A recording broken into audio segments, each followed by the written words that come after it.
सासों की एक बहू। बलविंदर की पहली बीवी को बच्चा ना होने के कारण वो दूसरी शादी करता है, लेकिन जब दूसरी शादी से भी बच्चा नहीं होता तो वो तीसरी शादी करता है, और तीसरी शादी करने के बाद भी जब उसे संतान का सुख प्राप्त नहीं होता तो वो डॉक्टर को दिखाता है। और फिर बलविंदर जी, दोष आपकी बीवियों में नहीं, आप में है। आप में ही कुछ मेडिकल रीजंस की कमियां हैं जिनके कारण आप कभी भी किसी बच्चे के बाप नहीं बन सकते।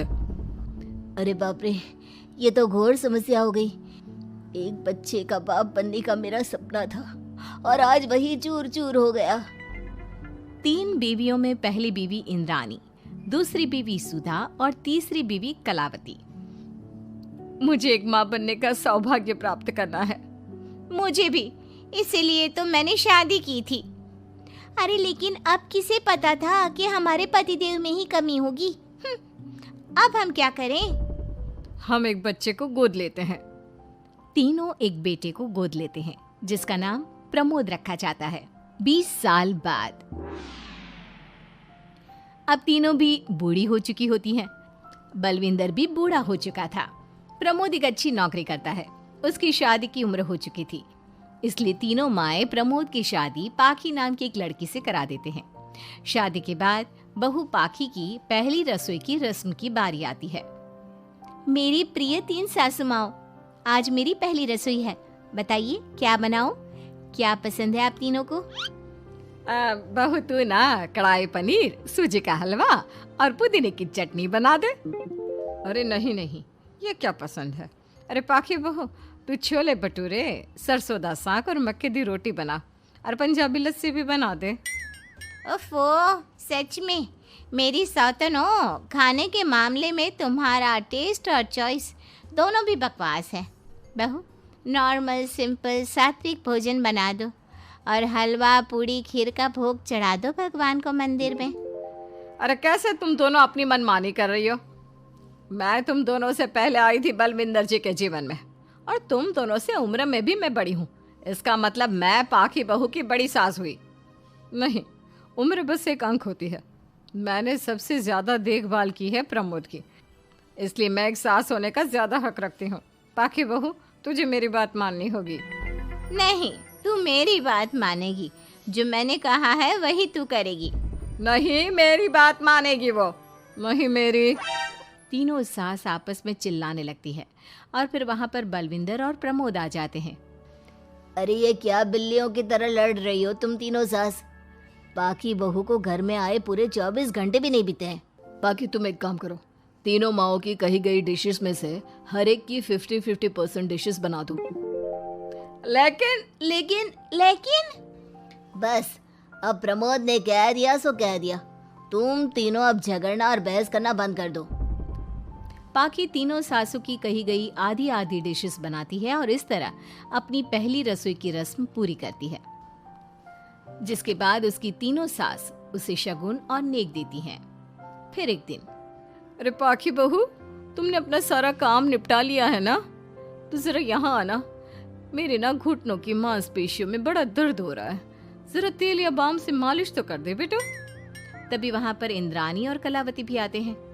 पाखी बहू, चलो मेरे साथ बाजार। मुझे ना नई साड़ियाँ खरीदने हैं। तुम्हारी फैशन सेंस बहुत अच्छी है ना, इसलिए मैं चाहती हूँ कि तुम मेरे साथ चलो। अरे पर मैं यहाँ पे पहले आई, तुम्हारे साथ ही सही, लेकिन मेरी स्पीड सबसे तेज थी। पाखी बहू, मेरे कमरे की अलमारी और पर्दे साफ कर दो ना, बहुत धूल जम गई है। मुझे खांसी भी आ रही है। अरे ऐसे कैसे तुम दोनों मेरी बहू को अपने साथ ले जा सकती हो? सबसे पहले मैंने बहू को कहा है कि वो मेरे घुटनों की मालिश कर दे। अब जाओ, 1 घंटे के बाद अपनी ये फीकी शक्लें लेकर फिर से आना। सुधा मैडम, ज्यादा ना बोलो। पाखी बहू को तुम दोनों से ज्यादा नेक दिया है मैंने, इसलिए पाखी बहू तो मेरा ही काम करेगी। और वैसे भी ये सुशील सर्वगुण संपन्न बहू अपनी इस बेचारी बूढ़ी सास को खांसते हुए कैसे देख सकती है? क्यों पाखी बहू? हाँ, पर नहीं पाखी बहू, तुम इन दोनों की भावनाओं के जाल में मत फंसो और रही बात शगुन और नेक की, तो रिश्तों को प्यार के भाव से तोला जाता है, ना कि पैसों के भाव से। मतलब ही कहीं की। ओ इंद्रानी, ज्यादा मत उछलो, पता है कौन कितना मतलबी है। उफो, अब फिर से आप तीनों मत शुरू होइए। मैं आप तीनों की काम करूंगी, लेकिन बारी बारी। सबसे पहले सुधा सासू माँ का, फिर कलावती सासू माँ और फिर इंद्रानी सासू माँ का। इसके बाद तीनों सासू में फिर से लड़ाई और कहासुनी छिड़ जाती है। फिर एक दिन जब पाखी घर का किराने का सामान लेने बाहर निकल रही होती है कि तभी बहू, मुझे ना मेरा पुराना संदूक नहीं मिल रहा, तू आकर ढूंढ देगी क्या? अब ठीक है इंद्रानी सासू माँ। पाखी इंद्रानी के कमरे में जा ही रही होती है कि तभी उसे सुधा रोक लेती है, हाथ में खूबसूरत साड़ी लिए। पाखी बहू, ये मेरे ना साड़ी पर पिछली बार अचार गिर गया था, इसे प्लीज अच्छे से धो देना। वो कल शाम को विमला जी के बेटे की शादी में जाना है ना, एक ही बार पहनी है ये साड़ी मैंने। अभी धो देगी तो कल तक अच्छे से सूख जाएगी और कड़क इस्त्री करके मैं तेरा परफ्यूम मार कर शादी में जाऊंगी। हाँ, लेकिन सुधा सासू माँ। उतने में कलावती भी वहाँ पर एक कढ़ाई लेकर आ जाती है। पाखी बहू, ये मैंने कल रात को मेहंदी भिगोई थी लोहे की कढ़ाई में, मेरे बालों में लगा देना बिटिया, तू तो मेरी प्यारी बहू है ना? इंद्रानी वहाँ आ जाती है और तीनों सास फिर से एक दूसरे को गुस्सेल आंखों से देखती है और फिर से आपस में लड़ना शुरू कर देती हैं। तुम अपने आप को समझती क्या हो? खरीद लिया है क्या मेरी बहू को? ये मेरी बहू है। तुम मेरी पड़ोसन है क्या? ये मेरी भी बहू है और मेरा भी इस पर उतना ही हक है जितना कि तुम्हारा। तुमने खरीद नहीं लिया है ना, तो ये मेरी है, सिर्फ मेरी, इकलौती बहू मेरी पाखी, मेरा ही काम करेगी। क्यों पाखी? नहीं नहीं, ये मेरा काम करेगी। पहले मैंने आवाज लगाई थी। तुम दोनों तो ऐसी बहू पाने के लायक भी नहीं हो। हट जाओ तुम दोनों और खुले मैदान में जाकर एक दूसरे से लड़ो और नोचो एक दूसरे को। लेकिन पाखी बहू तो सिर्फ मेरी ही सुनेगी और मेरे ही आदेशों का पालन भी करेगी। तीनों सासों के बढ़ते झगड़े को देख पाखी अपना आपा खो देती है और जोर से चिल्ला पड़ती है, बस बहुत हुई आप तीनों की तू मैं। अरे रोज ना ड्रामा लगाती रहती हो, 50 साल की बूढ़ी औरतें हो गई हो, फिर भी बच्चों की तरह लड़ती रहती हो। अब बस बहुत हुआ। अब तो मैं आप तीनों में से किसी की भी बात नहीं सुनूंगी और मैं जा रही हूँ ये घर छोड़ के। अब मुझ में और सहन शक्ति नहीं बची, मैं चली। अब लड़ो झगड़ो, एक दूसरे को मारो पीटो नोचो, जो करना है करो। पाखी अपना सूटकेस लेकर घर से बाहर निकलने लगती है।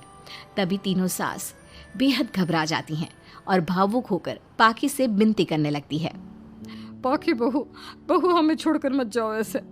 अरे हम तुम्हारे बिना मर जाएंगे। इतने कम समय में ही तुम हम सबकी जीने की वजह बन चुकी हो। माफ कर दो हमें बेटा।